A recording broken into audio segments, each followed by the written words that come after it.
الحمد لله رب العالمين الصلاة والسلام على خير بشرية محمود الأحمد المصطفى الأمجد حبيب إله العالمين بالقاسم المحمد صلوات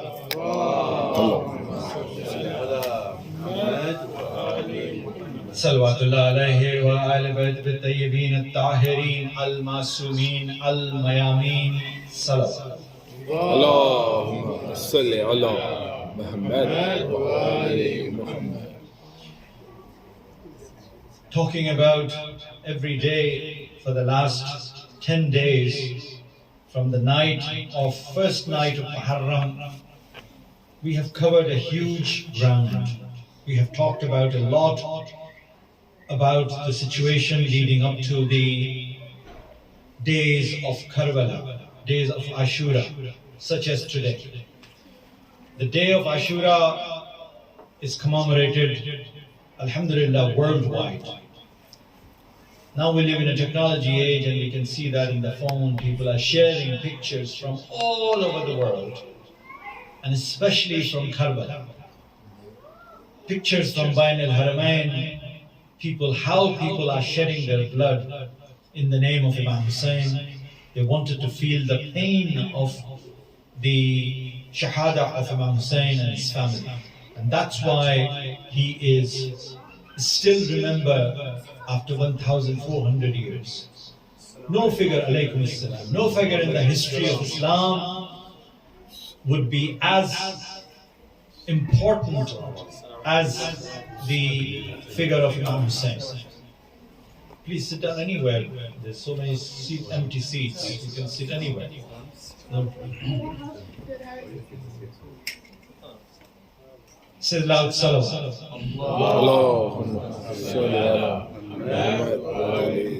So those who are new to the Husainiya, we commemorate Imam Hussein's tragedy and Imam Hussein's shahada. Shahada means martyrdom. And he's a grandson of Prophet Muhammad, who's been slain in the plains of Karbala, the place in Iraq, which is known for his presence and his monument. Otherwise, nobody knew what Iraq was before his martyrdom. And so today, in the map, the world map, the place Iraq is very well known. And what we do, we remember him, and it is duty of every Muslim to remember him. But unfortunately, a big sizable Muslim community do not do that. I was attending a janaza today in the Klausky Mosque of one of our family close friends, young son, drowned in Guatemala. He was on holiday, 26 years of age. He drowned in the lake. His body came here after 5 days. And today he was buried in Kasana Muslim cemetery. Of course, he was from Ahl Sunnah family. I knew his grandfather, I knew his family, his father. And when we went to the janaza, Salat al-Janaza, Salat al-Zuhr time, the mosque was completely full with people who just come back from taking a break from their work, and for them it's a normal day. And few people I asked, I said, do you know that boy was such a lucky boy that he's now burying today on the day of Ashura? He'll go straight to Jannah. He said, oh, Ashura, yeah, I think so. So they were not concerned or connected with Ashura the way we are connected since last night, since last 10 days. We have been connected, we have been talking, we have been educating ourselves, our children, our family members, our neighbors. And alhamdulillah, this year, even the country, I did my best to convince the national television to make a 10-minute film about Ashura and call it Ashura 2022. And they were kind people. They said, yes, we would love to make it because it's a very significant day. These are the non-Muslims, Catholics, Christian people who run the RTE, our national television center. But when I approach them, because I'm in the media, I deal with them often. When I talk to the man who is in charge of the religious broadcasting, he said, yes, it's very important. I know Karbala, I read. So those who are educated about Karbala, about Muslims, about the event of Imam Hussein, they would pay respect. And he said, yes, we will make a program to educate our audience. Our audience, imagine a small village in Sligo and Cork and Limerick, outside Dublin, little villages, Irish villages, no influence of any Muslim there, watching that program in their home, in their living room, on their national television, hearing and learning about Imam Hussein. So Imam Hussein is a central figure for mankind, for humanity. And this is the reason that we have built the foundation. People say, where is Hussein? They say, Quran says that those who are shuhada, they are not dead, they are alive. They have, alhamdulillah, house. This house is called Al-Hussein house, written outside when you come into the inside. This is the house of Hussein. He's getting rizq from Allah subhanahu wa ta'ala. As Quran says that they are not shuhada, they are not dead, they get. And this is the beauty of shuhada, the position of shuhada, people who die in the name of Allah, those who sacrifice their lives and their everything what they have, their wealth, their family, everything, and themselves finally, their own life, are completely called shuhada. And this is the tradition of Ahlul Bayt alayhi salam. Right way, not wrong way that a lot of Muslims do confuse people, suicide bombers, they are Jahannam people. They are not Shahada. Killing innocent people, blowing themselves up in the name of Islam. No, don't get confused with that. Our recent history is full of those wrong people of image. So this is the reason what we analyze the situation, why Imam Hussein did what he did, how he did, how he reached Karbala, what were the conditions, what were the circumstances. We have covered that topic in a great length every day, small incidents, small stories of Karbala from the day one, from the time of 28th of Rajab, the political situation starts changing, and from 28th of Rajab, reaching to 3rd of Shaban in Makkah, and from 3rd of Shaban to Zil Hajjah, he was in from Makkah from Medina to Makkah, and then he goes to Hajj, and then all of that political climate was changing, and we discussed all of that, how he reached Karbala, in what circumstances. Reaching Karbala is the final stage. It was the end of the chapter of the family of Rasulullah, except one miracle of Allah subhanahu wa ta'ala. If you think about it, if the shahada of Imam Hussein if you think about the shahada of Imam Hussein is no less than the miracle, think about another big miracle.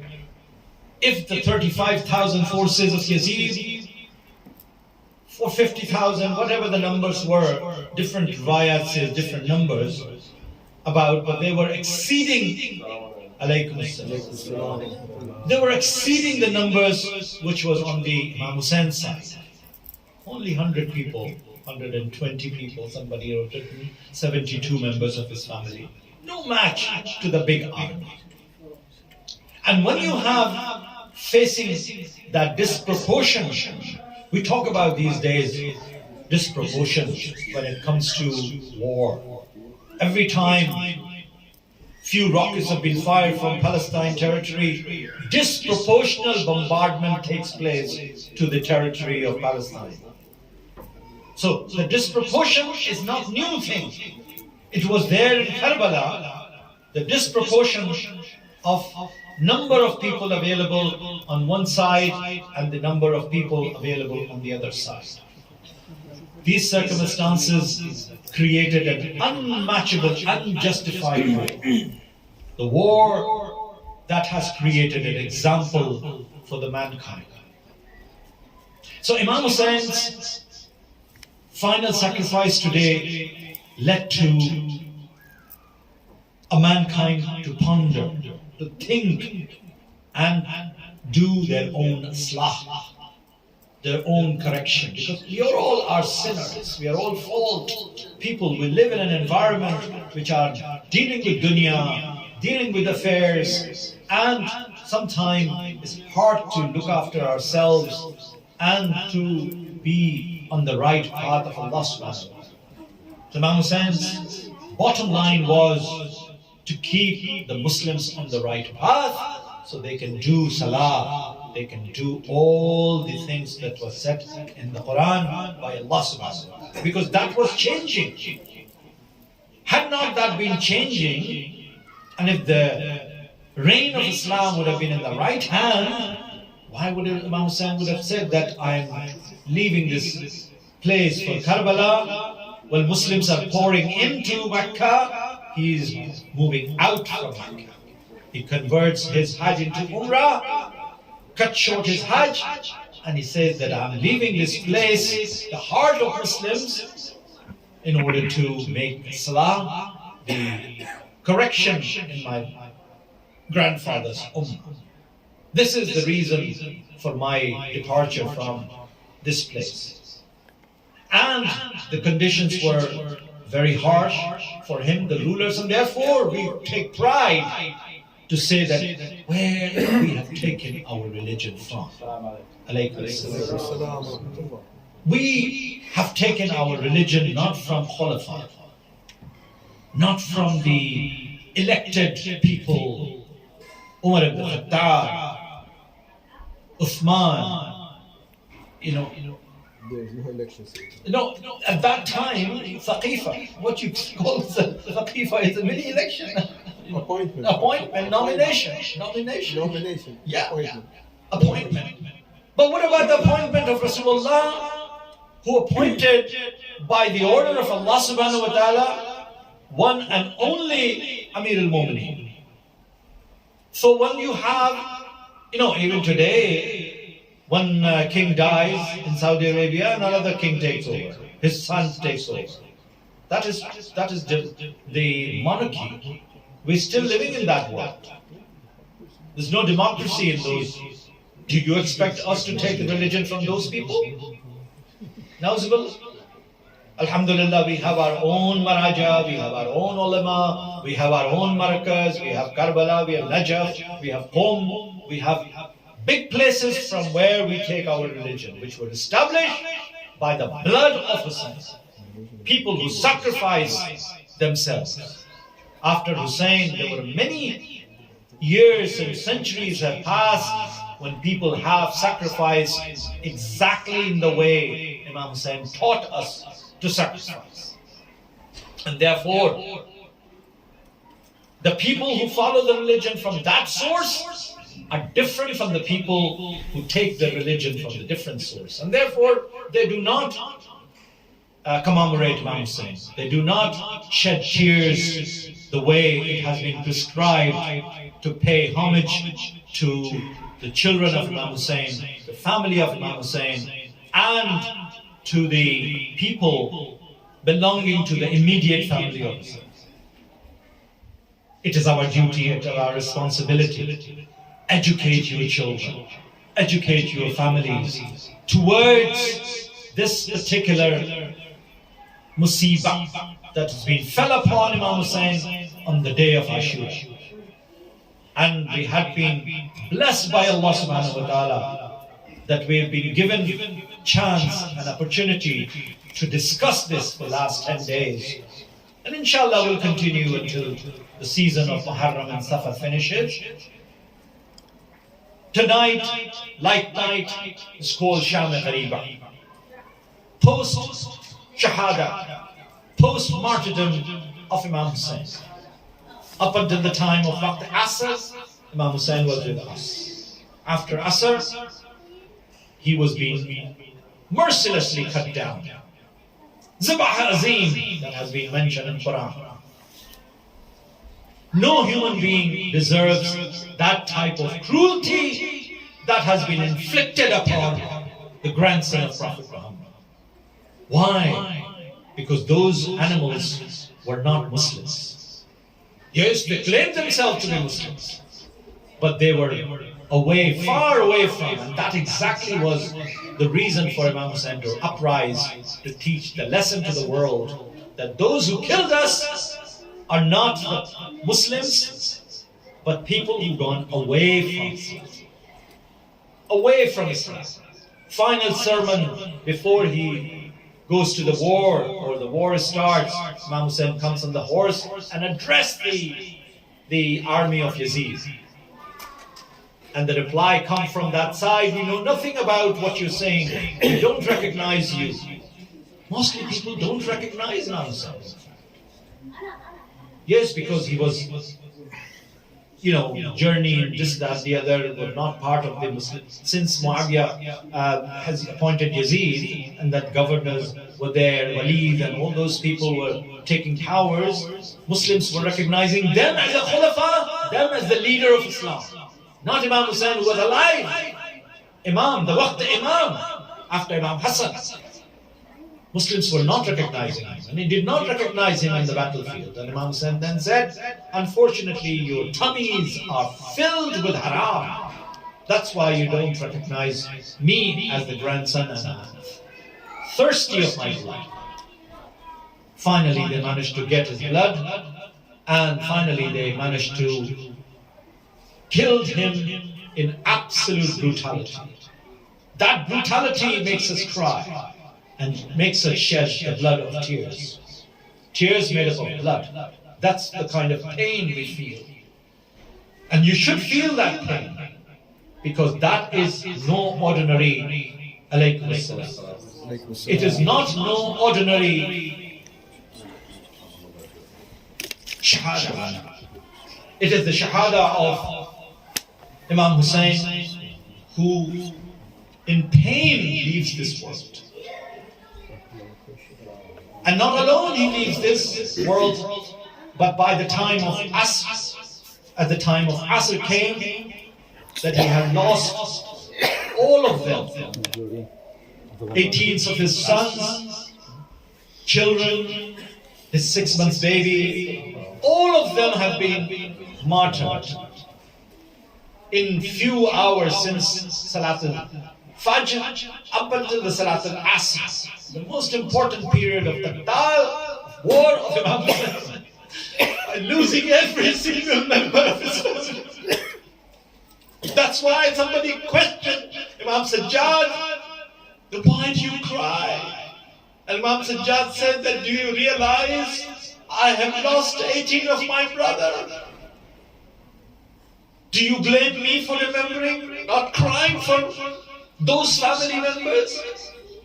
How can you blame me for that? The baby's mother, Rubab, never sat in the shadow after losing her baby, Ali Asghar. She lived and stayed in unshadowed place. All of that happened on this day of Ashura. It is the most difficult day for all Muslims who acknowledge, who understand, who respect Ahlul Bayt, who respect the tradition of Imam Hussain and his martyrdom. Tonight, like that, who is going to convert into... So what happens after the death, after the Shahada? The order came to burn the khayyam, the camps of ladies. And the soldiers were after the loot. They wanted to loot every little possession that Imam Hussein's camp had. And they started burning camps from one camp to another. Maybe similar time like this. Maghrib time, before Maghrib time, when the darkness was falling apart. Imagine, take your brains and hearts in the fields of Karbala, where the Shahada's bodies are lying around, scattered around, headless, because the head was severe and raised on the lances, and these bodies were being trampled upon by the hooves of the horses. This is the night of Ghariba. We call it Shan Ghariba. That has been fell upon the children and ladies. And alone Imam Sajjad, the ladies goes to Imam Sajjad to ask, you are Waqt Imam. Imam Hussain appointed you before he left, finally said goodbye to you. What? Tell us what to do. Shall we die sitting in the khayyam, or shall we leave without our chadar outside? Imam Sajjad said, protect yourself, leave as much as you can, protect as much as you can. The ladies moved from one khayyam to another khayyam, children taking children with them. And then finally, when no khayyam were left, the ladies were left sitting open, without chadar, with children. And it was Bibi Zainab Salamullah alayha who was responsible for counting children. And she counts everybody in. And then she could not find the little Sakina. Because the little Sakina, the daughter of Imam Hussain, used to be sleeping on her father's chest. This little girl finally knew that my father would not come back when finally Imam Hussain were leaving for the battle of Karbala. She goes and hugs the horses, the feet of horses. Imam Hussain wanted to move forward, but the horse, the Zuljana, was not moving forward. And then he sees the little Sakina was holding. She knew that whoever goes to the Karbala doesn't come back, and she doesn't want her father to go out and not to come back. And this is the night where she is looking for her father in the battlefield of Karbala, where all the bodies are scattered. Their bodies, after that, the soldiers were ordered to trample the hooves of the horses, the bodies of Shahada. Look at the brutality.